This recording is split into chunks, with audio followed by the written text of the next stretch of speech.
Bien,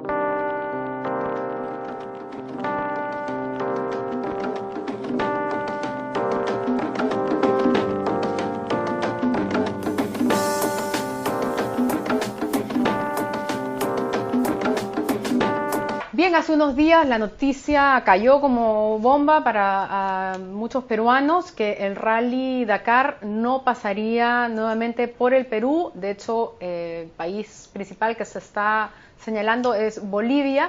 Y claro, esto hirió, digamos, dio en el centro del ego de los peruanos, porque se habló mucho y se vivió con mucha intensidad el Rally Dakar aquí en el Perú, y se habló mucho también del rédito económico que eso significó para nuestro país y para algunos emprendedores y empresarios, además como polo turístico.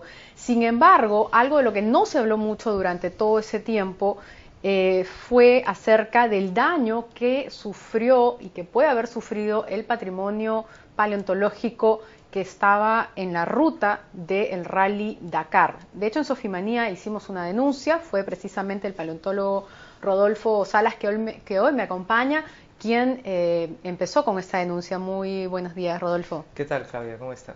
Bueno, ¿te enteraste ya entonces que el Rally Dakar no va a pasar en la próxima edición 2014 por el Perú? ¿Esto es una buena o una mala noticia? ¿Cómo lo ven ustedes los científicos? Bueno, yo pienso que no es una buena noticia, porque lo que indica es que el Perú no puede hacer lo necesario para que esta prueba, esta competencia sea segura en todo sentido.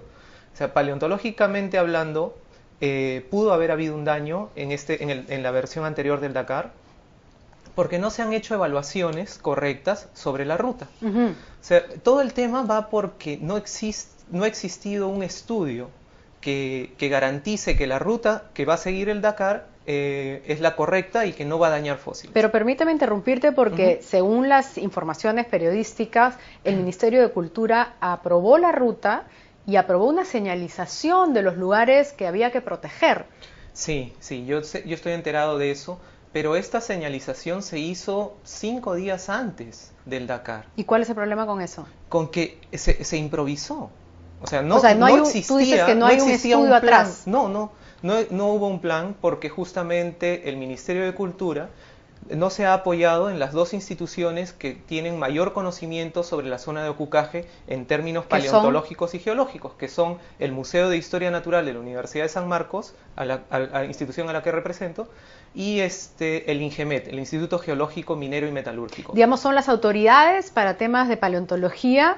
Ninguna de las dos fueron consultadas ni convocadas para el trazo de esta ruta o para la aceptación del trazo de la ruta. No fueron consultadas, y eso nos parece muy curioso, muy extraño, porque nosotros trabajamos, por ejemplo, nuestro equipo de paleontología trabaja en la zona de Ocucaje desde hace más de 10 años. Conocemos bastante bien todas las localidades paleontológicas. Sin embargo, existen todavía muchos lugares que no han sido explorados y que son potencialmente sitios paleontológicos. Pero sí hubo personas que se dicen ser paleontólogos o especialistas en el tema que fueron los consultados por el Ministerio de Cultura. Sí. Hubo alguna institución a la cual fue consultada, pero creo... ¿Cuáles son? Si nos puedes decir los nombres. Uno fue el Instituto... ¿Henneken? No, fue el Instituto Peruano de Estudios en Paleovertebrados, que lo dirige el señor Carlos Vildoso, que, yo no podría, si fuera autoridad del Ministerio de Cultura, yo francamente tendría mucho más certeza de que una institución del Estado, que tiene años de trabajos profesionales capacitados, publicaciones científicas que respaldan todas las investigaciones que han hecho en revistas internacionales de todo el mundo, que tienen contactos y colaboraciones con instituciones extranjeras de paleontólogos que han trabajado durante años en la zona. Bueno, claro, lo lógico hubiera sido que se fíen más bien de esa autoridad y no de alguien como el señor que representa este llamado Instituto Paleontológico, que además no tiene ninguna publicación científica en... si tiene alguna publicación científica son muy pocas, y la verdad es que no tiene un respaldo académico ni internacional reconocido. Pero en todo caso, vayamos al tema de la señalización, porque hablábamos de que se hizo 5 días antes.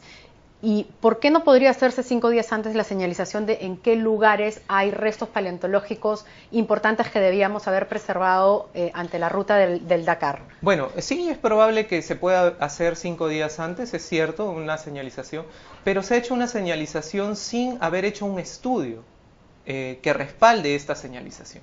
Por eso, Tampoco o sea, ¿qué es lo que hizo me está diciendo? ¿Que pusieron unos cartelitos donde se les ocurrió más o menos? ¿O donde más o menos se sabe? Un poco que... para tapar, digamos, yo diría eso, ¿no? Un poco para cubrir el vacío que existía de una investigación. No se hizo una investigación o un estudio que diga por dónde va a pasar la ruta del Dakar. Entonces, cuando ya se tenía la ruta hecha, se trató de cubrir o de cubrir esta falla, este error de no haber hecho un estudio pero anterior. tan difícil es saber. ¿Existe actualmente un mapa de cuáles son los lugares exactos con un GPS donde están los, digamos, concentrados estos restos paleontológicos? Claro, habrá muchos que aún están por descubrirse, obviamente. Pero ¿hay un mapa de referencia? Bueno, nosotros tenemos una base de datos con las localidades paleontológicas más importantes de Ocucaje en toda la zona. El Museo de Historia Natural. El Museo de Historia Natural. Tenemos una base de datos importante sobre este tema. ¿No fue consultada? No ha sido consultada de ninguna manera. Y nosotros tenemos más o menos evaluadas una veintena de localidades con concentraciones paleontológicas importantes. Hay dos tipos de localidades. Localidades donde existen yacimientos verdaderos con fósiles en abundancia, y hay sitios donde los fósiles se encuentran aislados. O sea, uno puede encontrar un esqueleto de ballena, pero no muchas más cosas. Entonces, estos sitios que son yacimientos, estos son fundamentales, porque hay una concentración importantísima que representa un ambiente ecológico que existió hace millones de años y que es una información científica invalorable. Ahora, hablábamos de que supuestamente señalizaron la ruta, ¿no es cierto?, para cuidar los restos paleontológicos. Sin embargo, entiendo que una de las rutas del Dakar pasó precisamente por Cerro Colorado y por Malpaso, que son dos localidades ampliamente conocidas por el ámbito científico de estar llenas de estos restos. Así es. Es que justamente, o sea, señalizar no está mal. Es una etapa del proceso, me imagino, de hacer de evitar daños. Pero si no se hace un estudio para saber por dónde deben pasar las rutas, entonces señalizar no sirve de nada. Claro, pero ahí estamos viendo el mapa y como yo decía, ahí a la mano derecha, la ruta celeste, hay dos rutas, ¿no? La naranja y la celeste. Ajá. Con la naranja parece no haber habido mucho problema, pero es cierto. La celeste es la crítica, porque ustedes ven ahí que dice Cerro Colorado, Cerro La Bruja. Sí, estas dos localidades son muy conocidas, existen muchísimos fósiles que han sido estudiados de estos dos sitios. El Cerro Colorado, por ejemplo, es el lugar donde se descubrió el único espécimen que existe en el mundo del Leviatán melvillei. Tenemos un video, es espectacular, es un espécimen internacionalmente muy codiciado. Importante, sí, muy importante, está en exhibición en el Museo de Historia Natural. Y este espécimen único fue publicado en una revista reconocida inglesa, que es la revista Nature, y donde se han hecho los anuncios científicos más importantes del mundo. Claro. Y este lugar tan importante no ha sido considerado. Por ejemplo, si se hubiera hecho un estudio, una evaluación de por dónde debería pasar una ruta que no haga daño a ningún resto paleontológico, obviamente se hubiera escogido que no pase cerca al Cerro Colorado. O sea, esa ruta celeste que vimos antes pasó por acá. Cerca a Cerro Colorado, donde los fósiles, como se puede apreciar ahí en el caso del Leviatán, estaban en la superficie. Están en la superficie al alcance de cualquiera. Claro, entonces, solamente pisarlos puedes destruirlo. Imagínense por supuesto. Una caravana de autos pues pasando a velocidades extremas, es realmente destructor, ¿no? Así es, y hay que entender que los fósiles de vertebrados en muchos casos son únicos. No existe más de un espécimen de toda una especie de animales. O sea, ahora, lo que estamos viendo ahí, perdón, Rodolfo, ¿qué cosa es exactamente? ¿Qué allí lo que se puede parte apreciar del fósil? Es la vista ventral del maxilar. O sea, estamos viendo una parte de la mandíbula. Sí, los alveolos, los lugares donde se insertan los dientes. Donde van, como decir, las encías, donde van los dientes. Esos huecos son las encías. Es parte del paladar. O sea, cada hueco de eso es de un diente. Así es, un diámetro de más o menos 15 centímetros cada diente. Era el depredador más grande que ha existido en el planeta. Un cachalote, ¿no? Es un cachalote una ballena gigante. Así es, más o menos unos 16 metros de largo. Tendría el patrón de una orca aproximadamente, pero el doble del tamaño. ¿Y de cuánta antigüedad estamos hablando? Más o menos de unos 12 a 13 millones de años. También has traído precisamente algunos fósiles que corresponden a esa zona de Ocucaje. Tenemos, creo que ¿es el de pingüino, es de Ocucaje? Sí, es de Ocucaje, es de la zona conocida como Hueco La Zorra. Esto es una cabeza de un pingüino, ¿de qué antigüedad? Más o menos unos 12 millones de años también. Imagínense, esta pieza tiene 12 millones de años. Es un espécimen fantástico en realidad, porque, mire, vamos a ver el cráneo. Ha conservado parte de la ranfoteca. La ranfoteca es un estuche que está formado por unas proteínas que tienen los picos de los pingüinos y de las aves en general. Pero nunca se conservan, nunca se fosilizan porque las proteínas se destruyen rápidamente. Y en este caso están conservadas. Y en este caso se han conservado. ¿Y este aquí también es de Ocucaje? Así es. Este es un tipo de cetáceo. ¿Puedes ponerlo por acá? Sí, claro.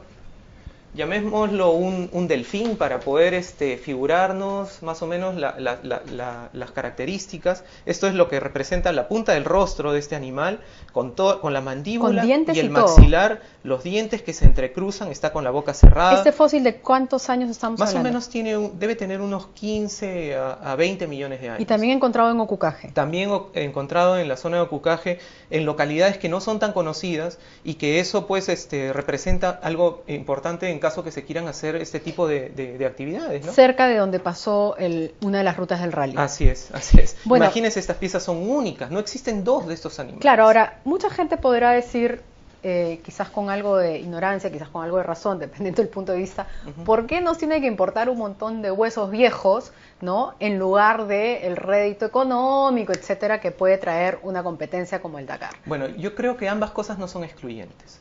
El rédito económico es importante y estas actividades, bueno, está bien, se pueden fomentar, pero no se puede dejar al abandono este patrimonio tan importante que tiene el Perú. Es como el patrimonio paleontológico, o como la diversidad, como el patrimonio arqueológico, o como la diversidad que existe amazónica, por ejemplo, o como la gran riqueza del mar.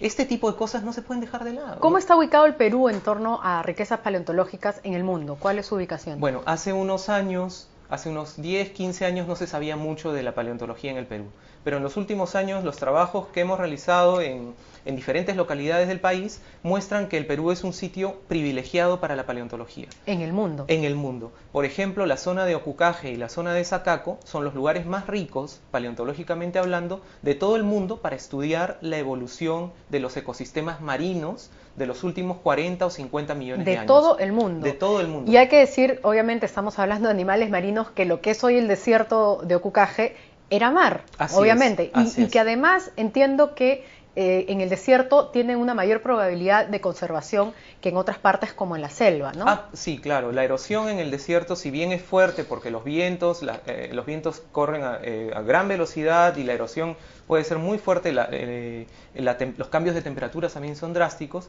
no es como en la Amazonía, por ejemplo. En la Amazonía los fósiles se encuentran en las riberas de los ríos cuando el río está bajo, se los lleva. Pero la siguiente crecida, si los fósiles no se colectan, se los lleva y se pierden totalmente. Antes de despedirnos rápidamente, miren esta maravilla, precisamente hablando de la Amazonía. Cuéntanos qué es esto. Bueno, este es un fósil muy interesante y muy importante. Lo hemos descubierto hace muy poco en la zona de Iquitos, en el área de Iquitos. Es un caimán fósil.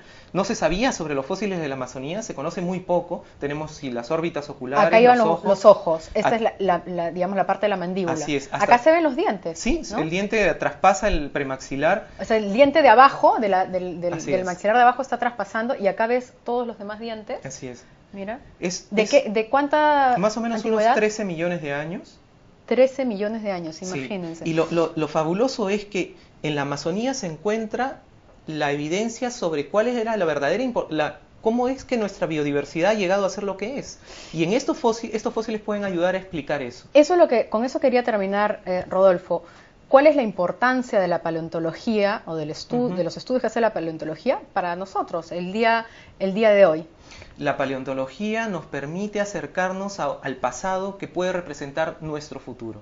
Si nosotros estudiamos estos fósiles, sabremos qué va a pasar con el mundo en el pasado y podremos explicar y prevenir desastres, o podremos entender cómo conservar las especies que existen ahora o los ecosistemas, porque todos los eventos que han pasado se pueden volver a repetir. Y esta es una evidencia única sobre la historia de la vida, sobre quiénes somos, sobre cómo llegamos hasta aquí. Se pueden leer ahí los procesos evolutivos. Los procesos de la historia de la vida, los cambios, las extinciones, las glaciaciones. Geológicos también. Geológicos, el crecimiento de los Andes, la extinción. Climatológicos, glaciaciones, impactos de meteoritos contra el planeta. Es decir, todo lo que a nosotros nos hace pensar que somos una civilización débil y que puede ser desaparecida en cualquier momento por todos estos cambios. Bueno, podemos nosotros tener una idea de cómo prevenir o de cómo enfrentar estos problemas gracias al estudio de los fósiles. Bien, quedó clarísimo entonces. Yo creo que la conclusión es, como tú dices, no es excluyente un próximo Rally Dakar en el Perú, siempre y cuando se consulte con las fuentes autorizadas como el Museo de Historia Natural de la Universidad de San Marcos, para que se haga un estudio serio, ¿no es cierto?, respaldado por data científica, y se proteja este patrimonio cultural que tenemos, a la vez de poder atraer a esta carrera, esta competencia que evidentemente trae beneficios económicos para el país. Sí, ya que mencionaste lo de patrimonio, es un patrimonio, pero no es un patrimonio cultural. Yo diría que es un patrimonio natural. Natural, exactamente. Bueno, natural, cultural. Okay, por la información, tiene interés cultural. Por la información que se puede obtener a partir del objeto natural, correcto.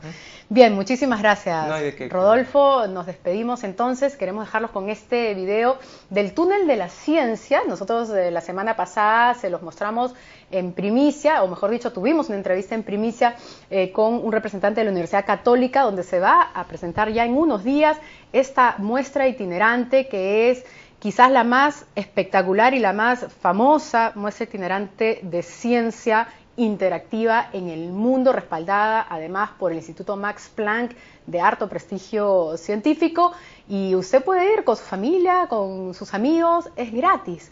No se pierda este video que hemos realizado en exclusiva aquí en Sofimanía, de lo que va a poder ver en el túnel de la ciencia.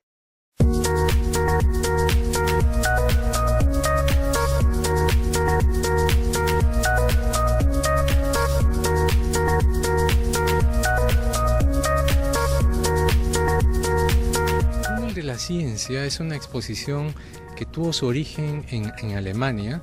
Es promocionada, propuesta por el Instituto Max Planck, uno de los institutos de investigación más famosos, más importantes del mundo. Tuvo su origen en el año 2005 en Hannover, en Alemania.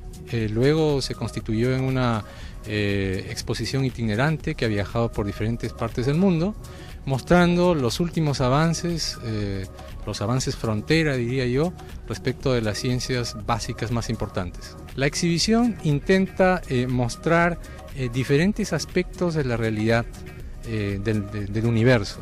Desde el origen mismo, haciéndose preguntas de cómo se inició el universo, tocamos temas como el Big Bang, qué pasó con el tiempo inicialmente.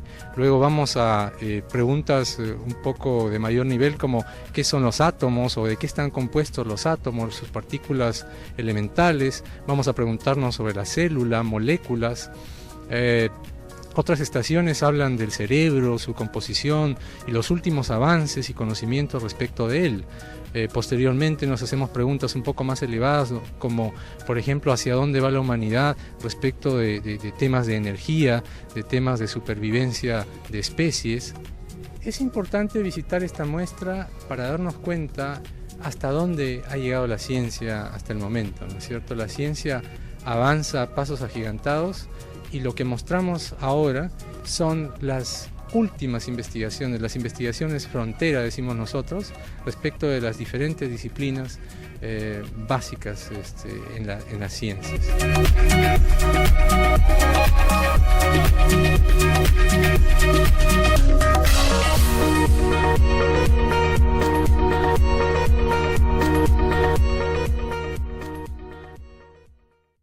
Ya lo saben, no pueden perderse el túnel de la ciencia. No solamente es una muestra espectacular y muy interesante y útil para conocer un poco más acerca de nosotros mismos, del universo, sino que además es gratis, así que no hay que perder esta oportunidad.